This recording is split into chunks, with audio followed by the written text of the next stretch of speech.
사도신경으로 우리의 신앙을 하나님께 고백하겠습니다. 나는 전능하신 아버지 하나님, 천지의 창조주를 믿습니다. 나는 그의 유일하신 아들, 우리 주 예수 그리스도를 믿습니다. 그는 성령으로 잉태되어 동정녀 마리아에게서 나시고 본디오 빌라도에게 고난을 받아 십자가에 못 박혀 죽으시고 장사된 지 사흘 만에 죽은 자 가운데서 다시 살아나셨으며 하늘에 오르시어 전능하신 아버지 하나님 우편에 앉아 계시다가 거기로부터 살아있는 자와 죽은 자를 심판하러 오십니다. 나는 성령을 믿으며 거룩한 공교회와 성도의 교제와 죄를 용서받는 것과 몸의 부활과 영생을 믿습니다. 아멘. 우리 찬송가 384장입니다. 찬송가 384장 나의 갈 길 다가도록. 찬송가 384장 나의 갈 길 다가도록 하나님께 찬양 올려드립니다.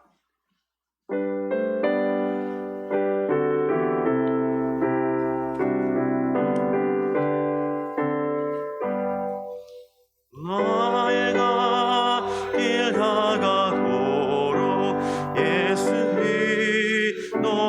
인도하시니 내 주 안에 있는 능을 어찌 의심하리요. 믿음으로 사는 자는 하늘 위로 받겠네. 무슨 일을 만나든지 만사 형통하리라. 무슨 일을 만나든지 만사 형통하리라. 나의 갈 길 다가도록 예수 인도하시니 어려운 일 당한 때도 족한 은혜 주시네. 나는 심히 고단하고 영혼 매우 가라나. 나의 앞에 반석에서 샘물 나게 하시네. 나의 앞에 반석에서 샘물 나게 하시네.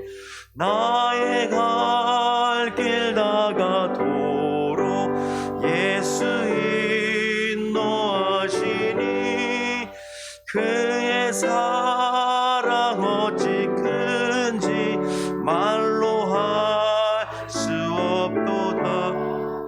성령 감화 받은 영혼 하늘 날아갈 때에 영영 부를 나의 찬송 예수 인도하셨네. 영영 부를 나의 찬송 예수 인도하셨네. 아멘. 오늘 우리에게 주시는 하나님의 말씀은 사무엘상 9장 1절에서 14절까지의 말씀입니다. 오늘 우리에게 주시는 하나님의 말씀은 사무엘상 9장 1절에서 14절까지의 말씀입니다. 저와 여러분이 한 절씩 교독하고 마지막 절 14절은 함께 읽도록 하겠습니다. 베냐민 지파에 기스라 이름하는 유력한 사람이 있으니 그는 아비엘의 아들이요 스롤의 손자요 베고랏의 증손이요 아비아의 현손이며 베냐민 사람이더라. 기스에서 아들이 있으니 그 이름은 사울이요 준수한 소년이라. 이스라엘 자손 중에 그보다 더 준수한 자가 없고 키는 모든 백성보다 어깨만큼 더 컸더라. 사울의 아버지 기스가 암나기들을 잃고 그의 아들 사울에게 이르되 너는 일어나 한 사환을 데리고 가서 암나기들을 찾으라 하매 그가 에브라임 산지와 살리사 땅으로 두루 다녀 보았으나 찾지 못하고 사알림 땅으로 두루 다녀 보았으나 그곳에는 없었고 베냐민 사람의 땅으로 두루다녀 보았으나 찾지 못하니라. 그들이 숲 땅에 이를 때에 사울이 함께 가던 사환에게 이르되 돌아가자. 내 아버지께서 암나기 생각은 고사하고 우리를 위하여 걱정하실까 두려워하노라 하니 그가 대답하되 보소서 이 성읍에 하나님의 사람이 있는데 존경을 받는 사람이라. 그가 말한 것은 반드시 다 응하나니 그리로 가사이다. 그가 혹 우리가 갈 길을 가르쳐 줄까 하나이다 하는지라. 사울이 그의 사환에게 이르되 우리가 가면 그 사람에게 무엇을 드리겠느냐 우리 주머니에 먹을 것이 다하였으니 하나님의 사람에게 드릴 예물이 없도다 무엇이 있느냐 하니 사환이 사울에게 다시 대답하여 이르되 보소서 내 손에 한 은세겔의 사본의 일이 있으니 하나님의 사람에게 드려 우리 길을 가르쳐 달라 하겠나이다 하더라. 옛적 이스라엘 사람이 하나님께 가서 물으려 하면 말하기를 선견자에게로 가자 하였으니 지금 선지자라 하는 자를 옛적에는 선견자라 일컬었더라. 사울이 그의 사원에게 이르되 내 말이 옳다 가자 하고 그들이 하나님의 사람이 있는 성읍으로 가니라. 그들이 성읍을 향한 비탈길로 올라가다가 물 기르러 나오는 소녀들을 만나 그들에게 묻되 선견자가 여기 있느냐 하니 그들이 대답하여 이르되 있나이다. 보소서 그가 당신보다 앞서갔으니 빨리 가소서. 백성이 오늘 산당에서 제사를 드리므로 그가 오늘 성읍에 들어오셨나이다. 당신들이 성읍으로 들어가면 그가 먹으러 산당에 올라가기 전에 곧 만나리이다. 그가 오기 전에는 백성이 먹지 아니하나니 이는 그가 제물을 축사한 후에야 청함을 받은 자가 먹음이니이다. 그러므로 지금 올라가소서 곧 그를 만나리이다 하는지라. 함께 읽겠습니다. 그들이 성읍으로 올라가서 그리로 들어갈 때 사무엘이 마침 산당으로 올라가려고 마주 나오더라. 아멘. 기도하겠습니다. 좋으신 아버지 하나님, 은혜를 감사합니다. 지난 간밤에도 저희들을 주님 품 안에서 편히 쉬게 해주시고 또 이 새벽에도 저희들을 주 앞에 불러주심을 감사합니다. 오늘도 저희들에게 새날 주시고 또 생명 주시고 건강 주셨는데 이 한날도 주님과 더불어 동행하게 하시고 주를 기쁘시게 하는 한날 되게 하여 주옵소서. 이 새벽에도 주님을 사모합니다. 말씀과 기도 가운데 저희들을 만나주시며 주의 성령으로 충만케 하여 주시옵소서. 기도의 영을 부어주시고 마땅히 간구할 것들로 기도할 수 있게 하여 주옵소서. 주님께 감사의 예물을 올려드립니다. 믿음으로 또 순종으로 감사함으로 드리는 예물을 주님이 기뻐 받으시며 약속하신 하늘의 복과 땅의 복으로 충만하게 채워 주옵소서. 주의 은혜로 종야 가정들을 형통케 해주시며 그 자녀들을 축복하여 주옵소서. 예수님의 이름으로 축복하며 기도하옵나이다. 아멘. 할렐루야. 주일아니 이 새벽에 나오신 여러분들에게 주의 은혜와 축복이 함께 하시기를 축복합니다. 이제 오늘 본문에는 이제 사울 왕이 그 선택되는 이제 얘기가 이제 쭉 이야기가 있습니다. 제가 이제 그 젊은 아이들한테 예비교육, 결혼 예비교육을 시킬 때에 이제 사랑이라는 내용에 대한 이야기를 가르칩니다. 근데 우리가 한 사람을 사랑한다라고 말했을 때 그 사랑이라는 것이 어떻게 해서 이루어지는가, 어떻게 해서 그 사랑이 또 이제 성장하고 자랄 수 있는가라는 이제 얘기를 해요. 이제 사랑하냐고 물어보면 사랑한다고 말하죠. 물어본 제가 잘못이죠. 그냥 뭐 굉장히 지금은 뜨겁게 사랑을 합니다. 그런데 이제 그 사랑이 얼마나 가느냐는 거예요. 10년, 20년, 30년, 40년 죽을 때까지 그 사랑의 언약을 지킬 수 있는가. 근데 이제 많은 경우가 그렇지 못하죠. 근데 이제 그렇게 되는 이유가 뭔가라는 것은 사랑에 대한 이해가 적기 때문에 그렇습니다.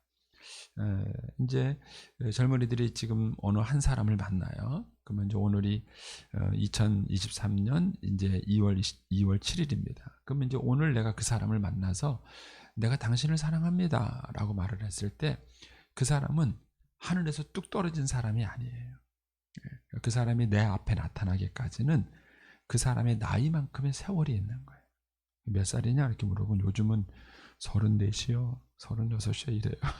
아이들이 너무 결혼을 늦게 해가지고 예전에는 몇 살이냐 그러면 이제 26, 27 이랬는데 요즘은 뭐 결혼 연령이 너무 많이 늦어졌어요. 그러면 이제 내가 만약에 34살의 아이를 만났으면 그 아이가 형성이 되기까지는 34년이 걸린 거예요. 그러니까 내가 당신을 사랑합니다 라고 말했을 때 그 말 속에는 34년의 세월을 사랑합니다 이런 의미가 담긴 거예요. 왜냐하면 그 사람은 하늘에서 뚝 떨어진 존재가 아니라서 그래요. 34년의 세월을 걸려서 만들어진 사람인 거예요. 그렇다면 내가 그 사람을 진짜 사랑하려고 한다 그러면은 34년의 세월을 알아야 돼요. 근데 그 세월에 대해서 사람들이 관심이 없는 거예요. 어떻게 해서 이 사람이 여기에 뚝 떨어졌는지는 관심이 없고 지금 내 눈에 보이는 그 사람만 관심이 있는 거예요. 그러다 보니까는 상대방을 사랑하지만 부분적인 사랑을 하게 되는 거예요. 잘 모르고 사랑하는 거예요. 그러다가 삶을 살아가다 갈등이 생기면 어려움을 겪게 되는 것입니다. 그 사람의 이제 34년의 세월을 알 때 그 사람을 온전하게 사랑할 수 있습니다. 그래서 서로에 대해서 아는 시간을 가져라 이제 그런 얘기를 해요. 우리 이제 어르신들도 마찬가지입니다. 이제 집에 사위가 들어오고 며느리가 들어옵니다. 그러면 일단은 사위니까 며느리니까 친근감은 있죠. 그런데 저절로 친해지는 줄 알았어요. 사람은 그렇지 않습니다. 절대로 저절로 친해지는 게 아니에요. 여러분들이 사위를 이해하고 며느리를 이해하려고 한다면은 사랑의 원리하고 똑같습니다. 그 아이의 인생을 알아야 돼요. 그래서 여러분들이 사위나 며느리하고 친해지지 않는 이유가 관심이 없는 거예요. 이 아이가 어떻게 해서 이 자리에 왔는지, 무슨 갈등과 고민 속에서 이 자리에 왔는지 관심이 없고 지금 며느리가 들어와서 일꾼 하나가 들어왔다는 데만 관심이 있는 거예요. 그러니까 그 며느리 데려다 놓고 자기가 그동안 이제 시키고 싶었던 일을 막 시키는 거예요. 막 시키고. 그러니까 며느리하고 사이가 안 좋은 거예요. 그러니까 여러분들이 며느리하고 사이가 좋으시려면 그 며느리하고 이야기도 하시고 어떻게 컸는지도 아셔야 되고 얘기를 들을 수 있어야 합니다. 저는 이제 저희 어머님 얘기를 우리 어머니 제 나이가 이제 그때가 되니까 언제냐? 아유 정확하게 기억도 안 나. 한 40대 후반 거의 50대 다 돼서야 저희 어머님 옛날 얘기를 들은 거예요. 가끔씩은 들었지만 저희 어머님이 위에 언니가 있었다는 사실을 몰랐어요. 저는 저희 어머님이 계속 맞은 줄 알았어요. 근데 알고 보니까 저희 어머님 위에 언니가 있었는데 병으로 죽었더라고요. 어렸을 때 병으로 죽었고 저희 외할머님은 저한테 정말 잘해주셨어요. 저는 외할머니, 외할아버지에 대한 기억이 되게 좋습니다. 왜냐면 시골에 가면은요 늘 이렇게 저를 잘 챙겨주시고 했기 때문에 늘 외할아버지, 외할머니에 대한 기억이 저는 참 좋아요. 그런데 저희 어머님은 아니더라고요. 저희 어머님은 친정엄마죠. 그러니까 친정엄마가 남녀 차별을 했어요. 아들을 굉장히 귀하게 여기고 딸을 천대장. 그래서 이제 학교도 그만두게 한 거예요. 저희 어머님은 굉장히 승부욕이 강하시더라고요. 강하신 분인데 저희 어머님이, 저희 할머님이 이제 남녀 차별을 하셨기 때문에 그 당시 형편이 어려웠잖아요. 어려웠자니까 아들은 공부시키고 딸은 공부하지 마라. 이제 그런 거예요. 그런 상처들이 저희 어머님께 있었더라고요. 근데 그걸 몰랐어요, 제가요. 그런데 이제 그런 것들을 얘기를 이제 듣고 나니까 우리 엄마가 이해가 되는 거예요. 아, 우리 엄마가 이래서 그렇게 하셨구나. 아, 이래서 우리 어머님이 그러셨구나. 그런 거. 저도 평생 엄마의 아들로 컸지만 저희 어머님을 잘 모른 거죠. 저희 어머님을 잘 모르니까 이제 그 어머님에 대해서 오해가 되고 갈등이 생기는 거예요. 그래서 여러분들이 누군가를 사랑한다는 것은 그 사람을 알아야 사랑할 수 있습니다. 그런 면에서 자녀들은 부모를 좀 더 알 필요성이 있고요. 또 부모님들도 자녀들이 모르잖아요. 어떻게 부모님이 인생을 살아왔는지 자녀들이 몰라요. 자꾸 오해가 생기는 거예요. 그래서 그런 얘기를 좀 자녀들에게 해줄 필요성이 있습니다. 자녀들이 성장을 하면 탄식으로 하지 마시고요. 네 애비 때문에 막 이러지 마시고 그렇게 하지 마시고 여러분들의 이야기를 들려주시면 돕니다. 제가 이제 오늘 본문 설명은 안 하고 또 왜 얘기를 하느냐 하면은 성경에서 한 인물을 소개할 때 그 인물의 성장 과정을 얘기를 해요. 그러니까는 모세를 얘기할 때 모세가 출애굽한 것부터 얘기하지 않고 모세가 태어난 것부터 얘기를 해요. 모세가 어떻게 태어났느냐. 그래서 모세라는 인물을 소개하는 거예요. 다윗도 마찬가지죠. 다윗도 인물을 소개할 때, 사무엘도 마찬가지고, 오늘 본문에 나오는 사울도 마찬가지예요. 그러니까 오늘 본문에는 사울이 아버지가 나귀를 잊어버렸다 그래서 그 나귀를 찾으러 가는 이야기가 나와요. 그리고 그러다가 사무엘을 만나가지고 이제 왕으로 세워지는 이제 그 이야기가 오늘 이야기가 나옵니다. 근데 이제 이런 이야기들을 통해서 그 인물을 소개하는 거예요. 그 인물을 소개하고 이 사람이 어떤 사람이냐라는 것을 얘기해 줌으로써 우리가 이제 이 사람의 신앙이나 이런 것들을 이제 볼 수 있게 만드는 겁니다. 그래서 여러분들이 이제 그런 관점에서 이제 오늘 본문을 좀 보시면 좋습니다. 자, 먼저 1절, 2절은 그 사울에 대한 뭐랄까요? 외적인 소개예요. 외적인 소개. 예, 그래서 어느 집안에서 컸다 이런 얘기를 해주는 거고요. 3절부터 14절에 나오는 사건은 사울에 대한 내면적 소개예요. 예, 어떤 일을 겪어보면 우리가 그 사람을 알잖아요.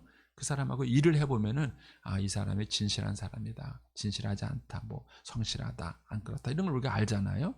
그런 것처럼 이 사람을 소개하는데 사건을 통해서 소개하는 거예요. 사건을 통해서.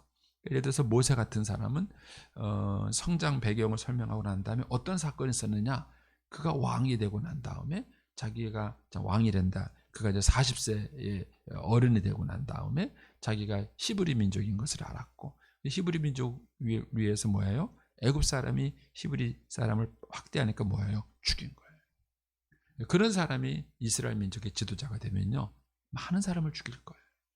많은 사람을 죽일 거예요. 그게 이제 모세라는 사람의 성품을 보여준 거예요.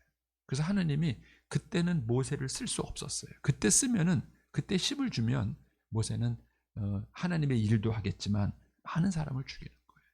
그래서 그런 모세가 존경받지 못했죠. 그래서 히브리 민족이 싸우는데 싸우지 마라 하고 중재했는데 그 사람들이 안 받아들여요. 네가 뭔데? 이런 거예요. 여러분, 사실 그 얘기는 애굽의 왕자로 컸던 모세를 놓고 본다면은 그 히브리 사람이 굉장히 뭐랄까요, 버릇없는 행동을 한 것이잖아요. 그런데 힘을 가지고 백성의 마음을 다스릴 수 있는 게 아니에요. 그러니까는 힘은 있었지만, 애굽의 그 병사를 죽일 만한 힘은 그에게 있었지만 백성들은 그를 존경하지 않은 거예요. 그래서 이제 모세를 또 40년 동안 광야에서 이제 연단하는 과정이 필요한 것이죠. 근데 오늘 본문에 보면은 이 사건이 이제 사울이 어떤 사람인가 하는 것을 우리에게 보여주는 것이죠. 그런 맥락에서 여러분들이 묵상을 해보시면 좋습니다. 먼저 이제 1절, 2절을 보면 이제 사울이 베냐민 지파 사람이라는 얘기를 해주는 거죠. 아버지가 이제 기스인데 이 기스가 어떻게 됐는가 쭉 족보가 나오는 거예요. 베냐민 지파고, 그다음에 아비야, 베고라, 그다음에 스롤, 아비엘에, 그다음에 기스에 걸쳐서 이렇게 해서 이제 쭉 몇 대에 걸친 조상들에 대한 얘기가 나와요. 그래서 결국은 기스의 아들이다 이렇게 얘기가 나옵니다. 여기서 이제 기스에 대한 정보가 없어요. 기스에 대한 정보가 없고 그냥 베냐민 지파 사람이다라는 것만 합니다. 근데 반면에 사무엘은 엄마에 대한 정보가 있는 거예요. 엄마가 어떤 사람이죠? 사건을 통해서 소개를 했잖아요. 엄마가 그렇게 이제 억울하고 분한 일을 당했어도 그것을 인간적인 방법으로 풀지 않고 하나님께 가서 기도함으로써 풀었던 그런 이제 한나의 모습을 쫙 보여줘요. 그런 배경 속에서 사무엘이 큰 거죠. 하나님과 서약하고 서원한 것을 어떤 경우라도 지키는 거였어요. 자기 아들이지만 하나밖에 없는 아들임에도 불구하고 그 아들을 내놓는 것이죠. 그 서약을 철저하게 지켰던 그런 한나에 대한 소개가 나온 이유가 뭐냐면은 그런 한나의 영향력을 사무엘이 받은 거예요. 그래서 이 사무엘이라는 사람이 한 인물로 형성이 되는 데는 그 사건이 굉장히 중요한 역할을 했는 거예요. 그런데 사울은 어떤 영적 배경이 있는지를 모르는 거예요.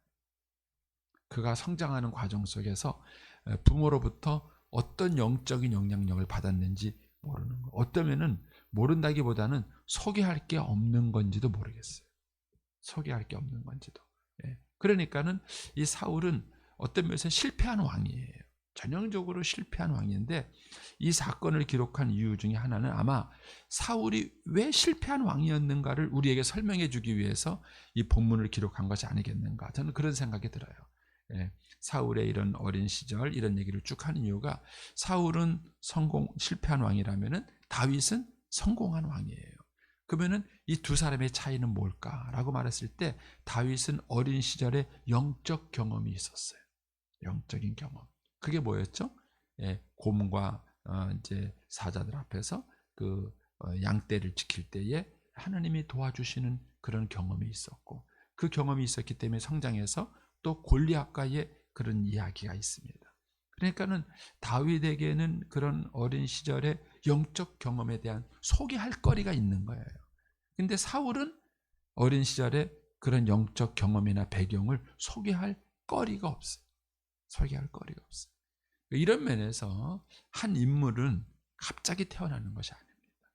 갑자기 태어나는 것이 아닙니다. 여러분들이 할 일이 없다고 생각하시면 안 돼요. 여러분들은 별 볼 일 없이 끝날 수 있죠. 우리는 별 볼 일 없이 끝날 수도 있지 몰라요. 그러나 하나님께서 우리의 자녀들, 우리의 손자들을 통해서 크신 일을 할 수 있을지 몰라요. 근데 문제는 우리가 그 아이에게 어떤 영향력을 미치느냐 하는 거예요.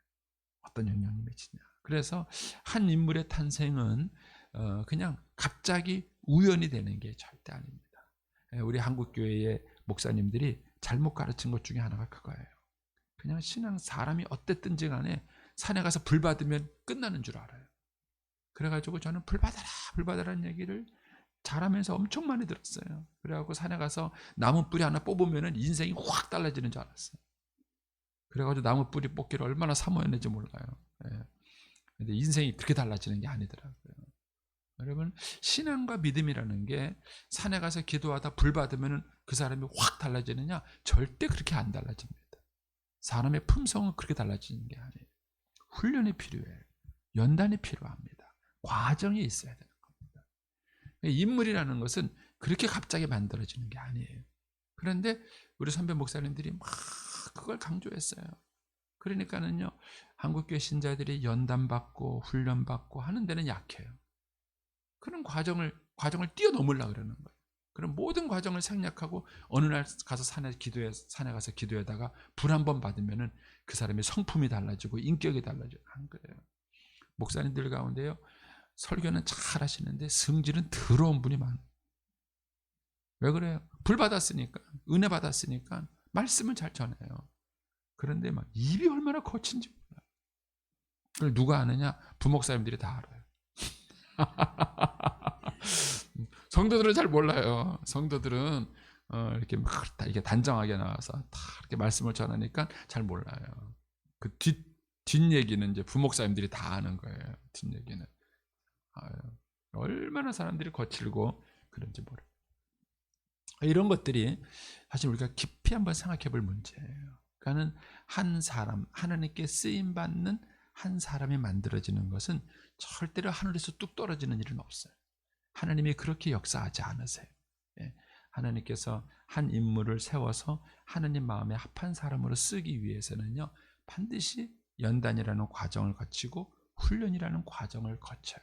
그리고 그 속에서 한 인물이 만들어지는 거예요. 그리고 그런 과정에서 중요한 역할을 하는 사람이 누구냐면 부모예요.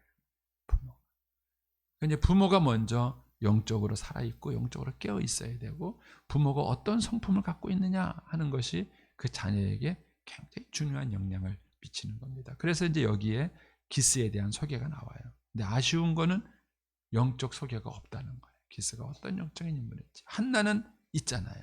한나는 이런 영적 배경과 스토리가 있었다는 게 있는데 기스는 그런 소개가 없었다는 것이 아쉽죠.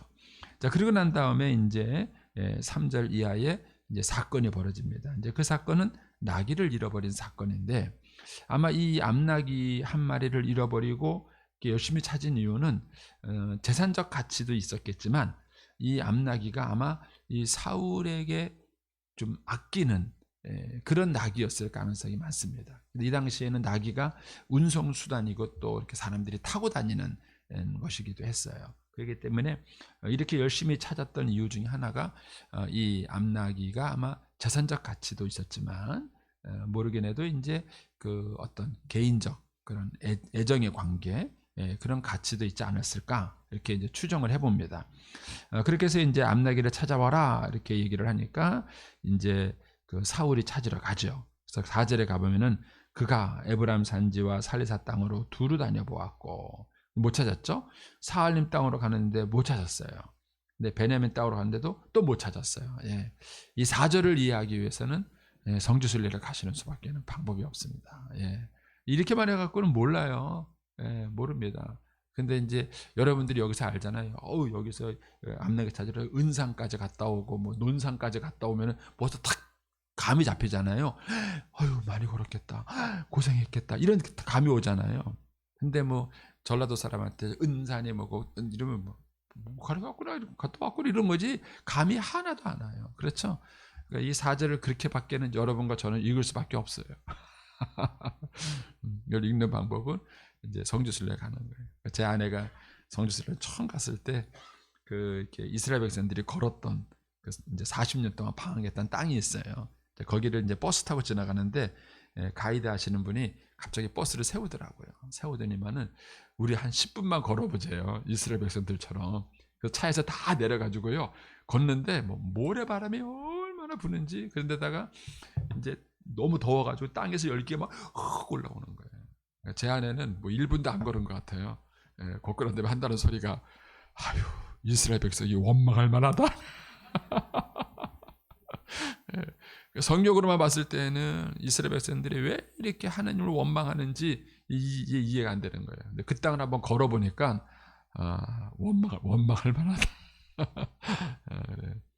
이 사울이 다닌 거리가 우리가 이제 지도상으로 살펴보면은 대략 한 30km 정도를 헤맸을 거라고 보는 거예요. 30km. 감이 잡히세요? 오늘처럼 한번 걸어보세요.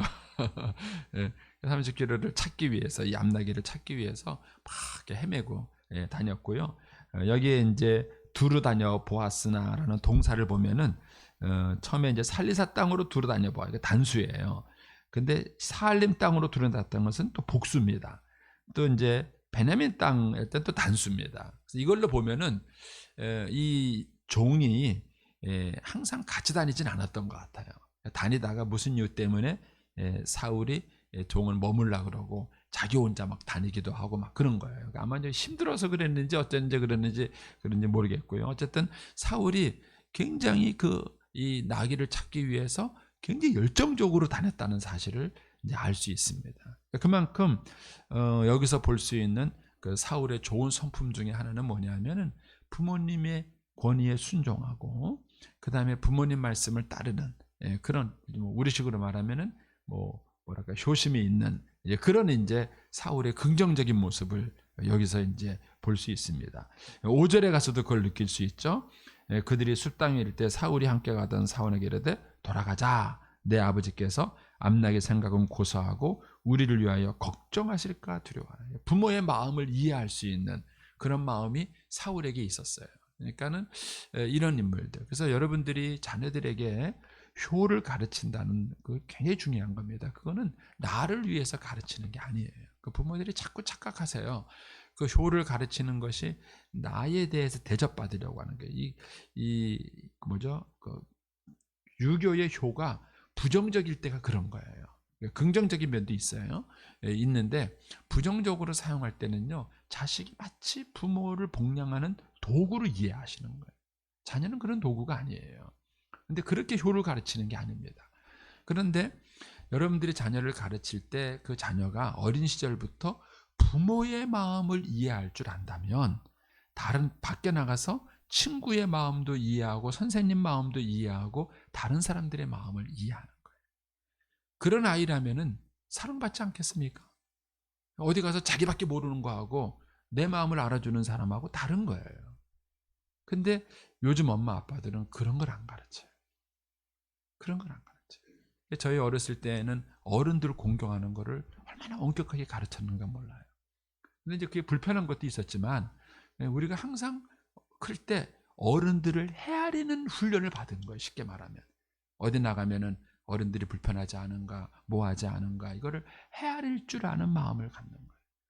그런 걸 헤아릴 줄 알면 일을 할 때 달라요.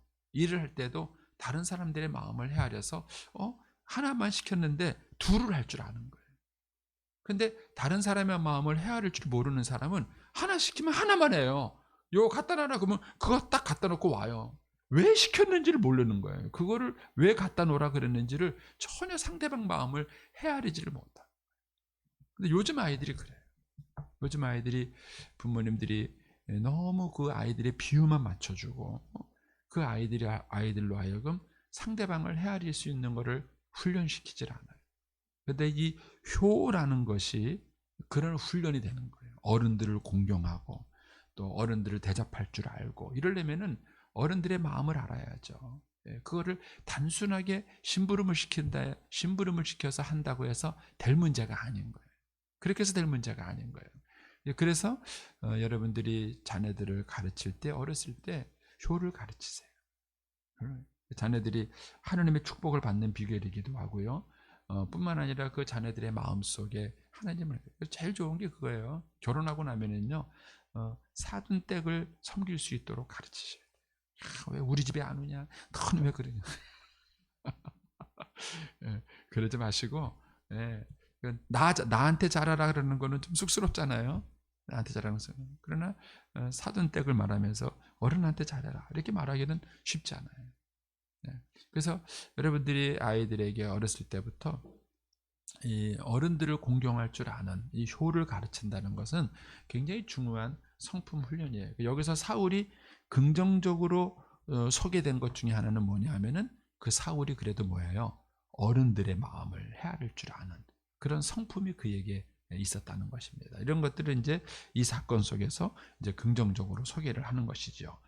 그래서 이제 그가 이제 나귀를 찾으러 가다가 이제 못 찾았죠. 그러니까 이제 포기하고 가려고 하니까 그 종이 이제 선견자한테 가봅시다 이렇게 말하니까는 사울이 또 뭐예요? 7절에 가면은 사울이 그의 사원에게 우리가 가면 그 사람이 뭘 드리겠느냐.